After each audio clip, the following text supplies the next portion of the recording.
تم الإعلان عن عقوبات نهائي المغرب والسنغال، وهاد العقوبات هادي تعلنوا في واحد الوقت متأخر من الليل، فكرنا غير في ايامات الباك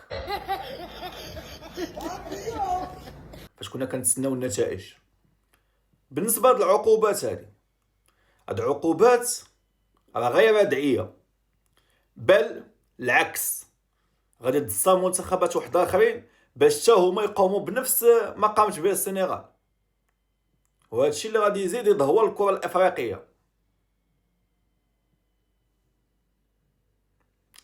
العقوبات هي كالتالي: اول عقوبه على المدرب اللي بسببه نض هاد الشيء كامل، اللي هو باب تياو، توقف 5 المباريات. 5 المباريات. سيد نوض فتنه، شحن جماهير، قال اللاعبين خرجوا من التيران، هو سببهم باش بغاو ينسحبوا. عطينا 5 المقابلات. حول ولا قوة الا بالله. غرامة مالية لهاد المدرب هذا القدر ديالها 100,000 دولار. طفرتوه. اوكي.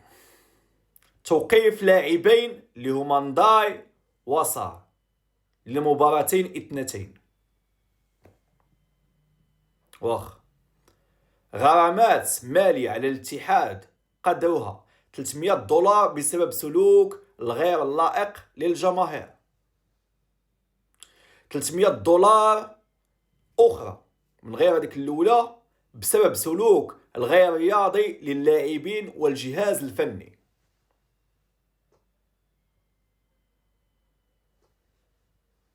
15 دولار بسبب حصول 5 لاعبين على انذارات. المجموع ديال الغرامات بدون احتساب الغرامه ديال المدرب هو 615 دولار مجموع الغرامات. صافي. يا ودي يا ودي. دابا غندوزو للشق المتعلق بعقوبات على الاتحاد المغربي لكرة القدم. اسمعوا دابا الصدمه. تصدم لي اخويا، تصدم لي. صدم لي مع راسك اخويا باش تعرف فين راه حنايا. ولكن ما نكذبش عليكم، انا غادي نعطي واحد الميساج وجيه للسي فوزي القجع اللي كنثيقوا فيه حنا كاملين المغاربه. هاد الناس راه خصهم طاسه السي القجع، هادو راه خصهم تجرجير. خصهم نعاودو لهم السيناريو ديال عهد ايبولا.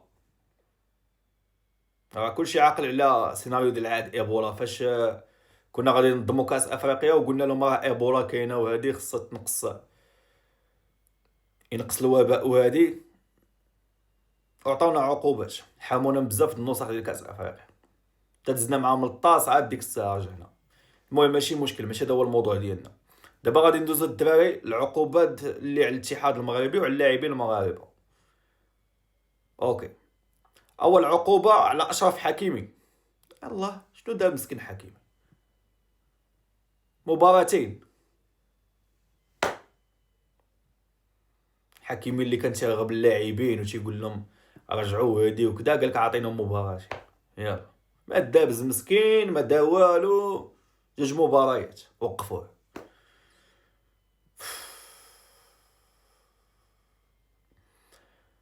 العقوبه الثانيه على اسماعيل الصباري. تا اسماعيل الصباري مسكين كان حاضر داك خونا من داك الفطار، خضع ليها عقوبه، توقف 3 المقابلات. اسماعيل الصباري 3 ديال المقابلات اللي توقف فيهم مع غرامه ماليه القدر ديالها 100,000 دولار. هادشي والله ما معقول، اقسم بالله ما معقول. هادشي ما معقولش وما نكذبش عليكم. بان لي فيه واحد الانحياز كبير للاتحاد السنغالي. اوكي. نوصلوا دابا الغرامات على الاتحاد المغربي. 200 دولار بسبب تصرفات جميع الكرات. 200 دولار بسبب تصرفات جميع. 200 دولار عباد الله. $100 بسبب اقتحام اللاعبين والجهاز الفني لمنطقة الفار. ايوا راه خوتنا في الله ديال السنغال هما اللي هجموا على الحكم. اللاعبين راه مساكن بغاو يحميو داك الحكم، خافوا عليه لا طرات له شي حاجه، على داكشي عطاتوه 200 $100. يا ودي يا ودي. $15 بسبب استعمال جماهير لأشعة الليزر. فين هاد الليزر؟ فين كان كاع؟ ما شفنا لا الليزر لا والو. عرفت منين جابوه؟ ما عرفتش. كلشي تفرج في المباراة ما شفنا حتى شي ليزر كتضرب في اللاعبين ولا شي لعيبه، ما شفناش كاع. والله ما بغات تفهم لي شي حاجه. اجمالي الغرامات على الاتحاد المغربي $315.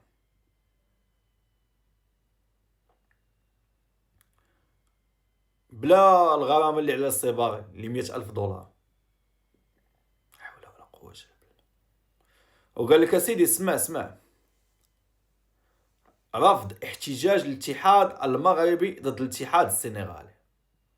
هيا شو علاه من الدراري على ديك النقطة المتعلقة بالقانون 82 هذيك قالك 11 مرة، خا الفيديوهات وخا كلشي قالك 11. ايوا سي القجع، دابا نخليوك خدمتك، هذا هو اللي كاين. خليفة على الله.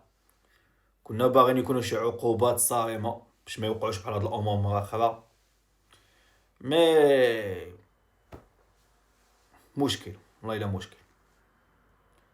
وراه هادشي هذا بحال هكا غادي ينعكس سلبا على الكرة الافريقية.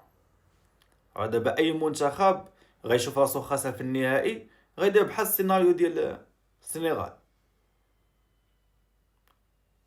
يبغيو تا هما ينسحبوا واحد شويه دابا راسهم رجعوا وهما خرجوا الخصم ديالهم من. يا ودي يا ودي، خليو لي الراي ديالكم الدراري على هاد العقوبات هادو، خليو لي الراي ديالكم.